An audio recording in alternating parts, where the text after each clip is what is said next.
Hey guys, so we are live, and I'd like to introduce you. If you've been in real estate and you've been living under a rock, you don't know who this man is, allow me to introduce you to Mr. Ken McElroy. Mr. Ken McElroy is the CEO and co-founder of MC Companies. They own and control over 10,000 doors, $2 billion in assets.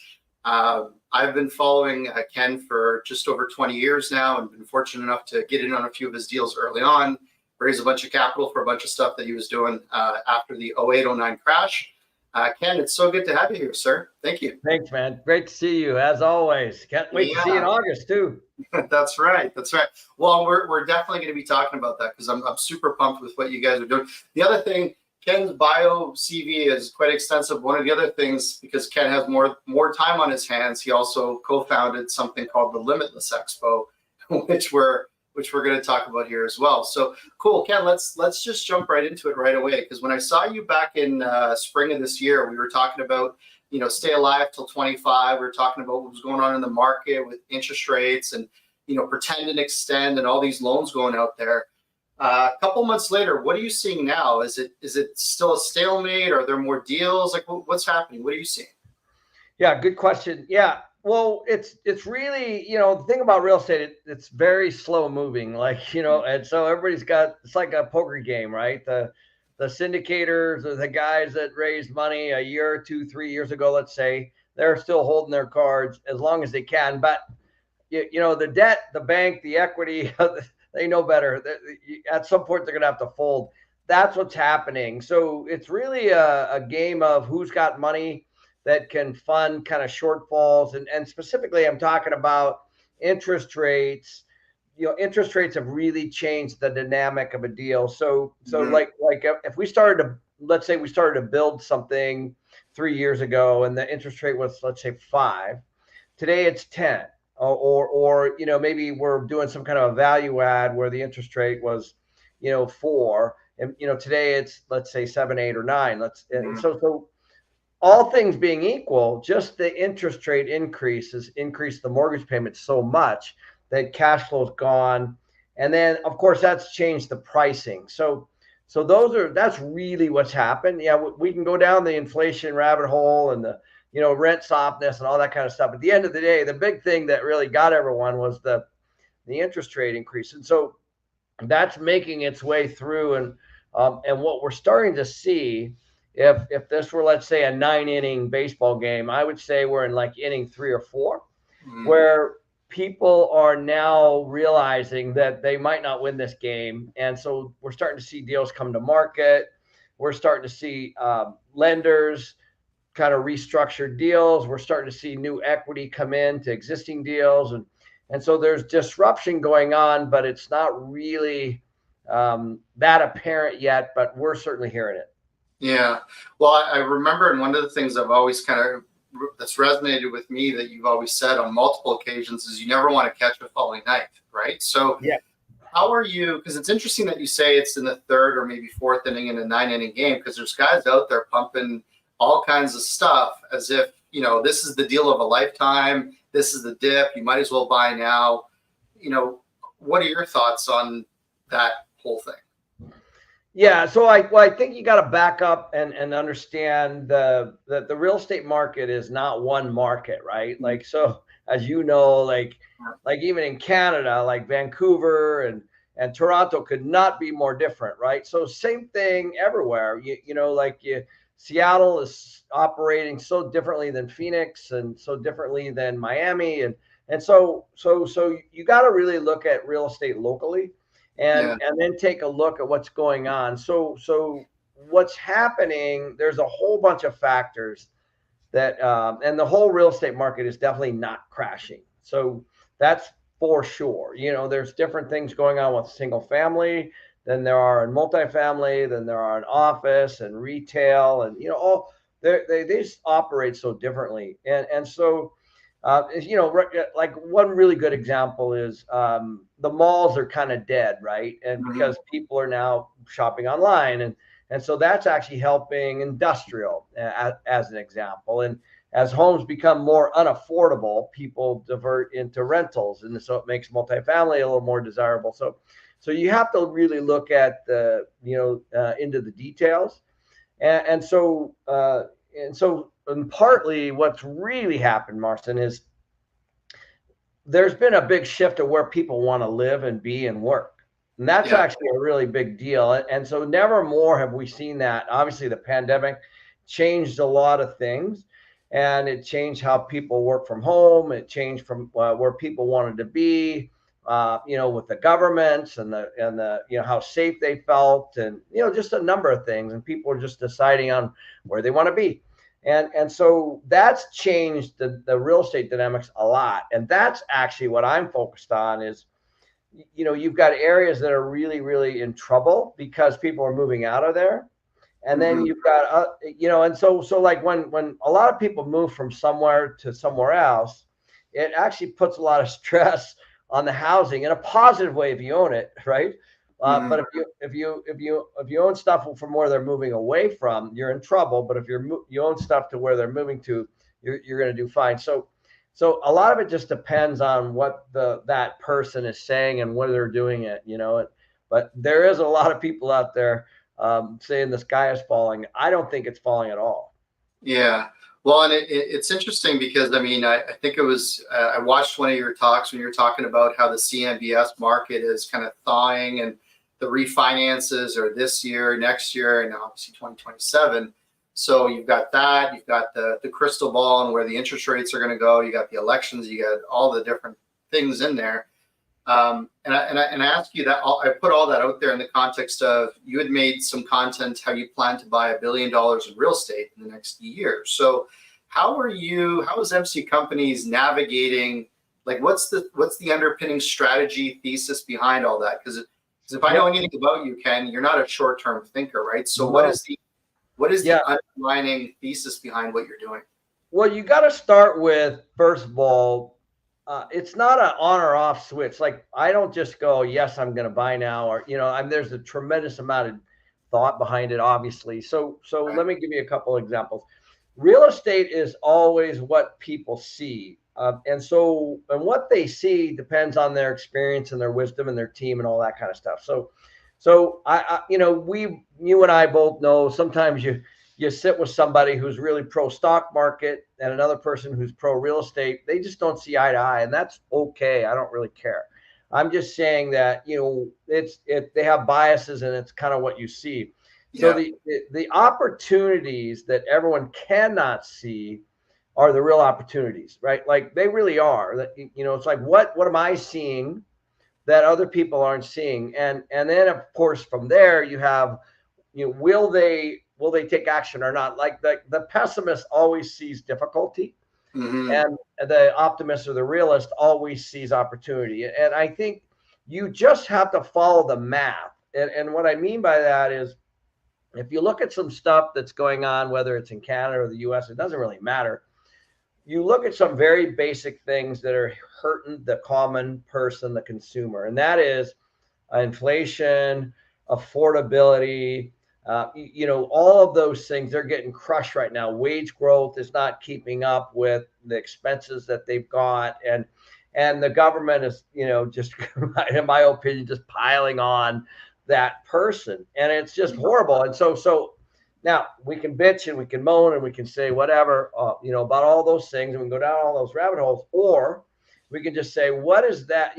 What does that really mean? Like what it means is that there are people that are not going to be able to buy a home. That's for sure. It means that those people are more than likely going to rent. Some people are going to rent for life.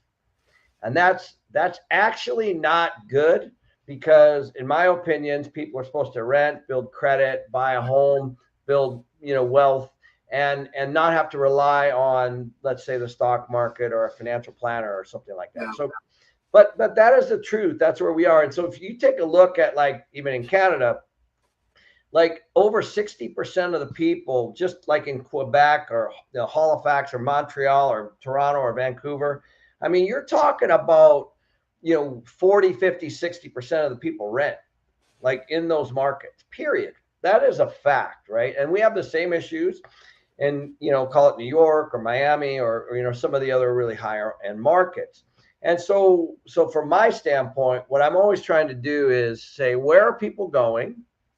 Where, if I'm going to buy something and try to get it to cash flow, I want to be in markets where it's heavily renter, because obviously, it's not affordable, because in the affordable markets, let's say if you're going to go to like Edmonton or Calgary, as an example, those are more affordable than some of the other cities. We have the exact same thing going on in the US. So for me, when I look at where do I want to be, I look at where are the people moving, Mm-hmm. where's the housing shortage, what's going on between home ownership and renters, because they're different. They're not the same. People put real estate in one category. They're not. Yeah. If somebody is renting, they're typically not doing it by choice. And so, and if they could, they're going to want to own a home. And so I'm always looking at this demographic. And that's where we're targeting our $1 billion in the next 18 to 24 months.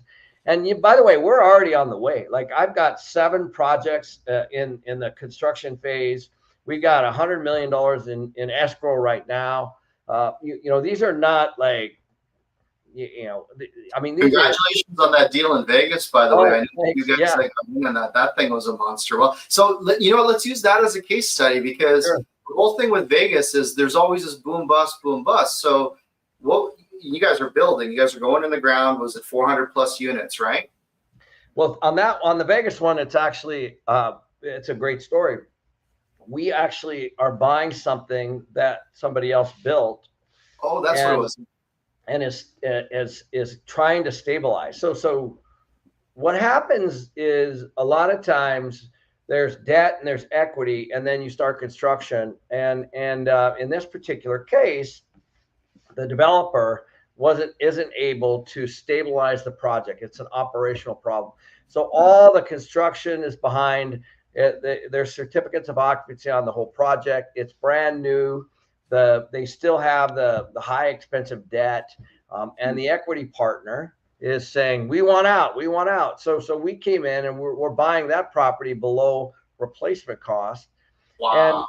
And so, so those are the kinds of things that we're looking for. We're like, and by the way, think of the problems we're solving. We're helping the developer. We're taking them out of the debt problem, because we're buying the property. They can pay off the debt and they can, live another day, basically. Who's going to lose? It's the public equity money. So, I won't say who, but there's a big group that came in on the equity side. That's gone. And so the developer moves on, the debt gets paid. We get a great deal below replacement costs. It cash flows on day one, and there's some value add inside of it, even though it's brand new.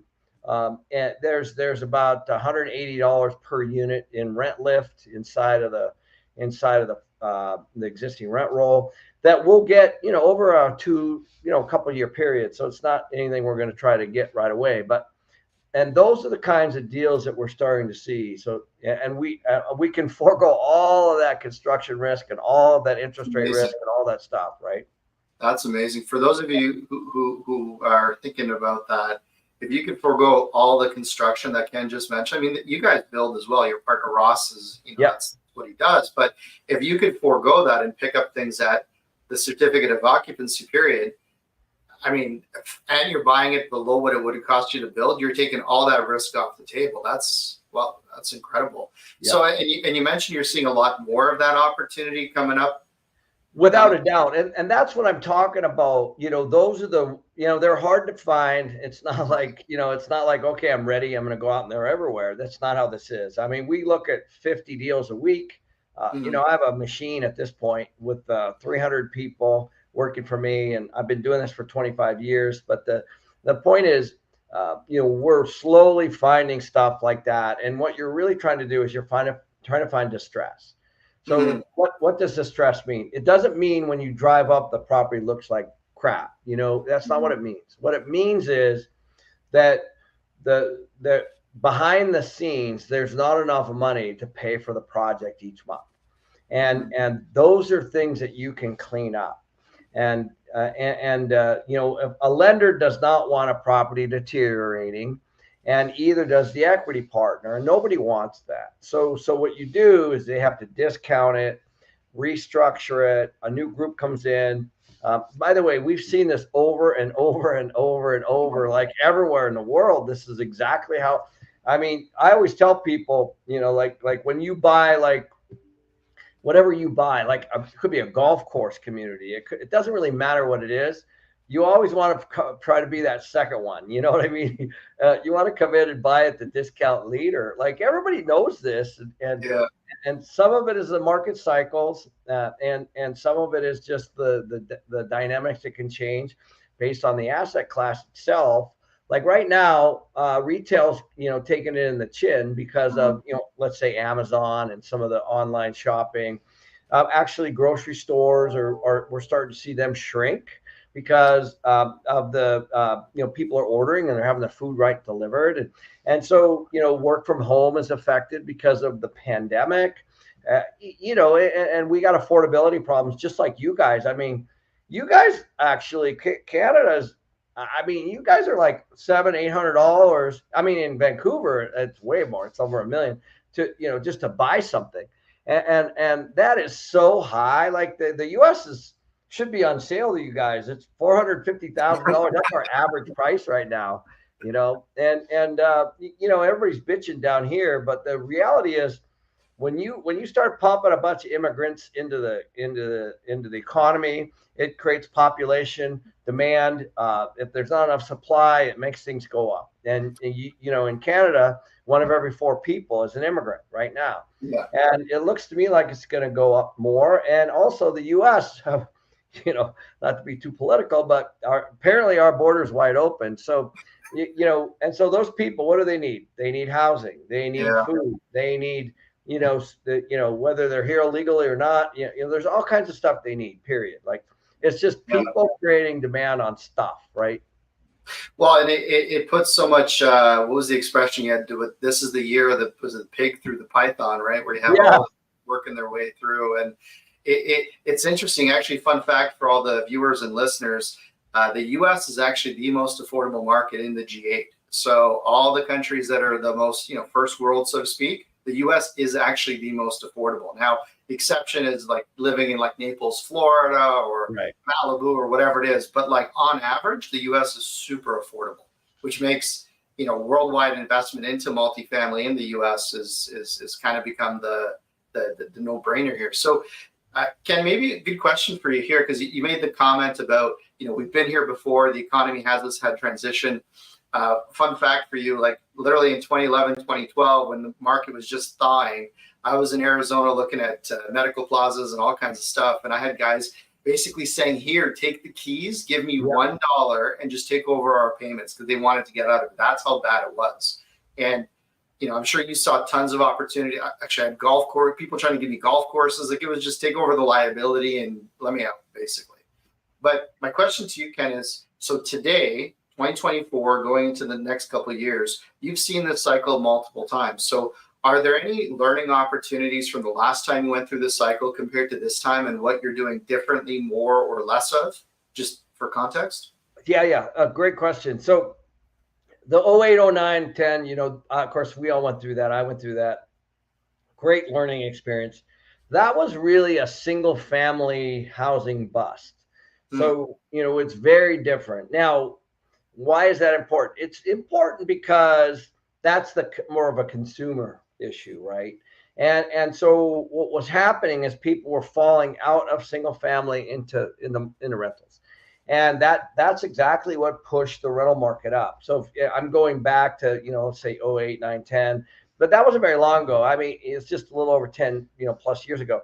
So that's what actually made our rents go up. But, you know, it was just a shift of people, you know, going from ownership to rentals. And so that's a really important thing that people need to look for is what direction, you know, is that heading? But right now in this market, what we have is we have an interest rate problem. And so if people refinance their homes, and a lot of them did, like 60% of people refinanced in the last 5-6 years, they're not going anywhere, man. Like, I mean, if I'm sitting on a 3% or 4% mortgage and, rates are 7 or 8, I'm not doing anything. I'm not moving, because right now my mortgage is actually in a really good spot compared to rent. And I can't even move next door and buy the exact same house, let's say, because my mortgage payment would be thousands more. So people are staying put. And so that's what that's done. It's had put a real a cap on what can happen with single family. So single family in the US is more than likely going to go up. And oddly enough, because the listings, let's just look at the basics of supply and demand. When you have too much of something, let's call it a concert tickets. Let's say you're going to a country music concert, and it's a big artist, like let's say Chris Stapleton or something. Well, what's going to happen is those are going to sell out fast, and people are going to, there's a scalper market and all kinds of stuff, and there's going to be a frenzy, and people are going to be overpaying. Well, it can work the opposite too, right? So that's what's going on. You got to look at it that way with housing. So when there's not enough listings, and there's not enough inventory, and there's not enough units being constructed, that's supply. Well, then now the price is going to go like that. That's all. And so what's happening on that is single family, it looks like it's going to go up. At the same token, we have the same issue with multifamily because the interest rates went up. Yeah. And so there's not a lot of people building. And so you've got, oh my gosh, like, that's a supply. We need supply to offset price. That the consumer wins every time when there's, just like in the concert, when there's more tickets or more housing, price comes down. Yeah. And so people win. Consumer wins. The consumer's rents are less. The consumer's house prices are less. And you cannot argue about population growth. And you got births minus deaths plus immigration. So that's math. I mean, you can go on to, actually before this interview, I went on a couple of the stats, and I looked at, in Canada, in 2000, you had 30 million people. Right now you're at 39.1, and you're heading toward 40. Now, we can go down a bunch of rabbit holes, but that's 10 million people in 25 years. So that puts pressure, on the country. And that's all that's happened. And so you look at those kinds of things. And so interest rates are definitely affecting those. But then there's all these other dynamics, happening with online shopping and the way people are, moving around and you're working and stuff like that. And that's all creating other little problems or opportunities, I guess, is the way you want to look at it. Yeah, no, and I appreciate you sharing that, because a lot of people try to equate this market or crash or whatever we're into 08, 09, and sure, there's a crisis in confidence, but you're right, consumer versus the larger investors. And I'm seeing, big institutional investors, US, Canadian, they're giving properties back to banks for $500 million. And these are things that weren't conceivable back then, but today this is kind of par for the course, right? So are you guys, from your perspective then, when you guys go out to the market to find capital, to find partners today, has your strategy evolved or changed, or is it still the same methodology, or how are you guys doing that today compared to even 10 years ago? It's a great question. So the first thing you have to consider always is the investor, whoever that is. It could be a number of them, it could be one, it doesn't really matter, but everybody always forgets the property itself pays back everybody. Like, it pays me, it pays you, it pays the investors, it pays the bank. And so what happens is people get caught up in the hype, and they're like, oh, the market's going to do this, or interest rates are going to go down, or, I'm going to cut expenses by 30% and all this BS. Well, the reality is you make your money when you buy. And the thing should pencil on day one. It should cash flow on day one. And you also have to have a plan. So I always have an entry point and an exit point for the money. so it doesn't really matter if you're investing 10 grand, 100 grand, a million, 10 million. It doesn't matter. It's the same math.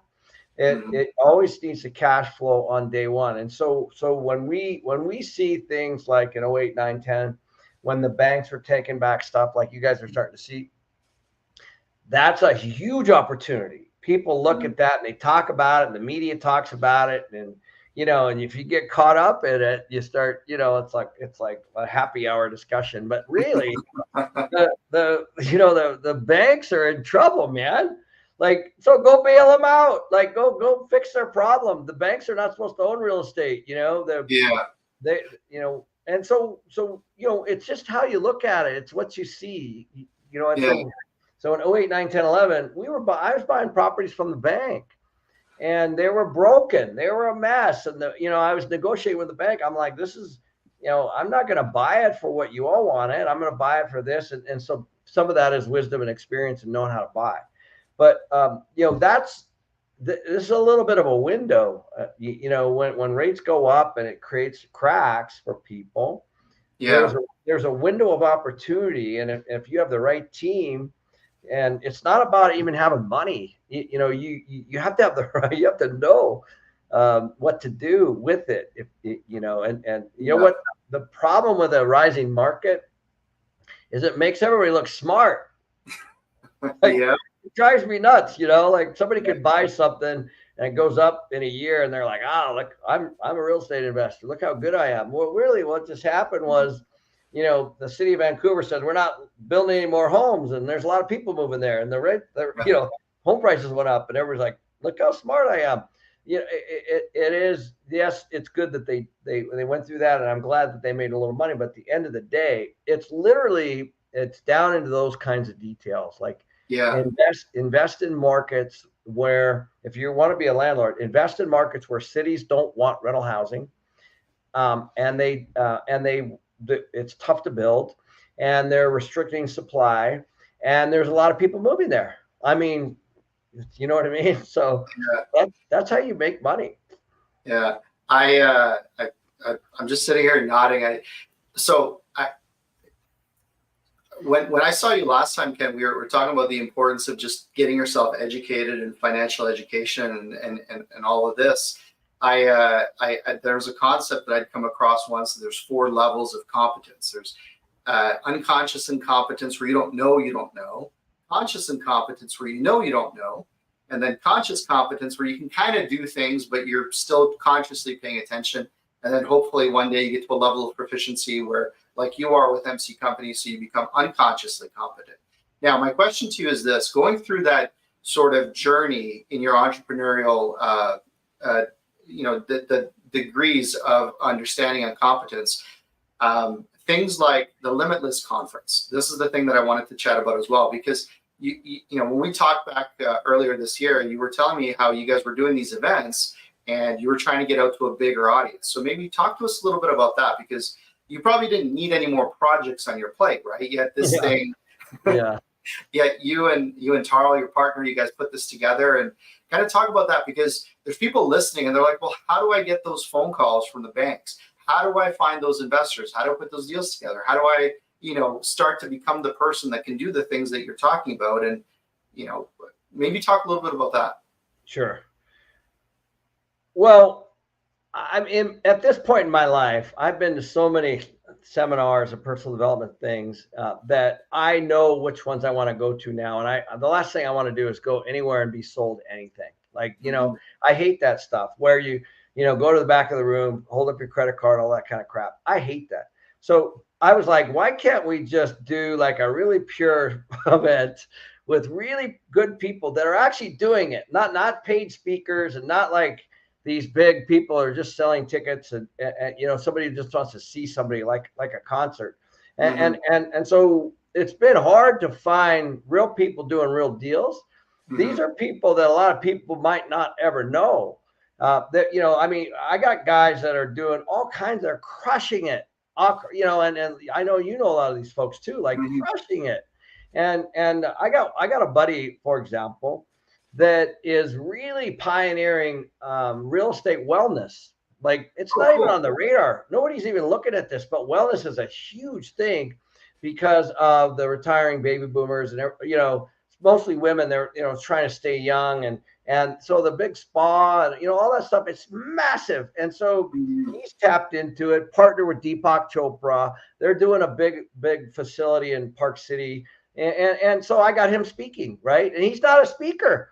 He just put this incredible deal together. And so these are, and then I got Eric Sue, who's buying media companies because they don't understand AI, and he understands AI. So he's like rolling up all these companies, and he's going to talk about how you can put AI into your business. And so what I'm looking for at stuff like this is, what are people seeing the truth, right? What are LPs or investors saying? What are the banks saying? Where are the opportunities? Not necessarily just in real estate either.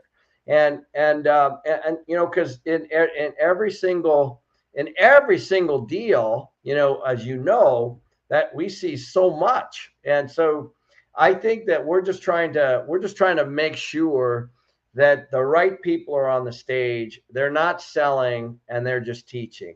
Does that makes a lot of sense? No, I think I lost you.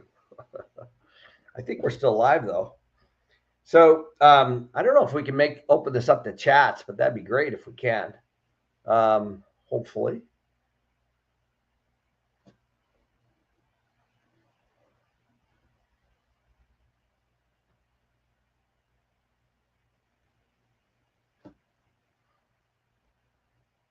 See if we can open the comments here. Oh, there we go. Hey there, Ken. Can you hear me okay? Yeah, of course, man. I just holding court while you were doing your thing, Sorry about that. Hey, it's quite all right, man. Yeah. So anyway, man, these are all hand-selected people, and the number one rule is no selling from stage. Period. I'll rip them off the stage. And this is just here's the thing. I'm invested in other things, right? Mm-hmm. There's people that like oil and gas. There's people that like gold and silver. There's people that are invested in timber and water rights. And there's people that invest in crypto. And my whole message to these people that are speaking are, tell the truth. How can I lose money by investing in oil and gas?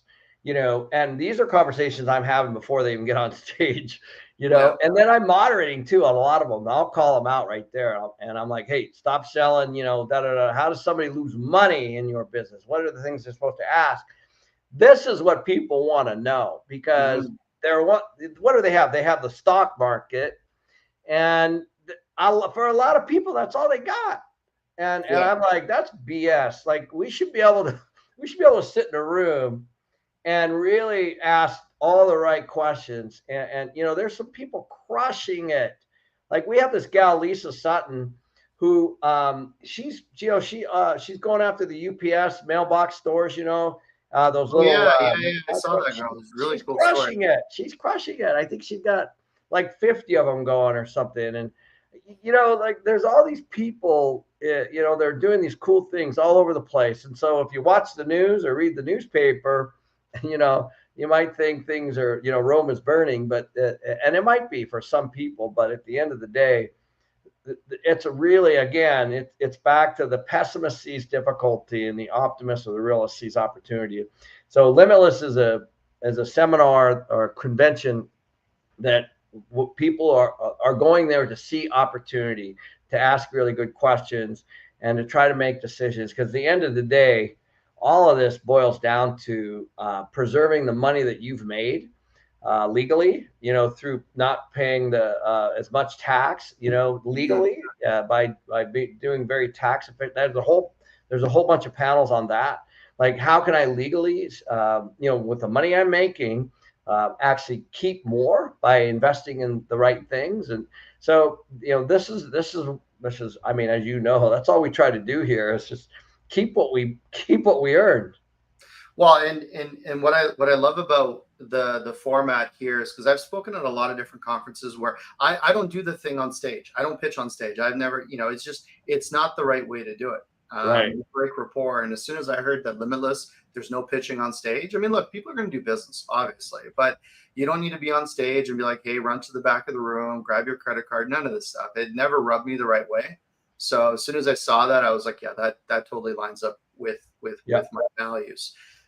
So the promo code is there, guys. If you want to pick up a ticket, I'll see you guys there. Ken, I'm very thankful for the opportunity to be part of it, to sponsor it, to speak with you guys there, because this is going to be a lot of fun. I don't get excited about a lot of conferences anymore, but you know, you go to so many of these things, you're like, oh, okay, this is this. But the speakers you got, the format you got, maybe last question here for you, Ken, because I noticed that your talk, you've got real estate market predictions. Skateboard is heading.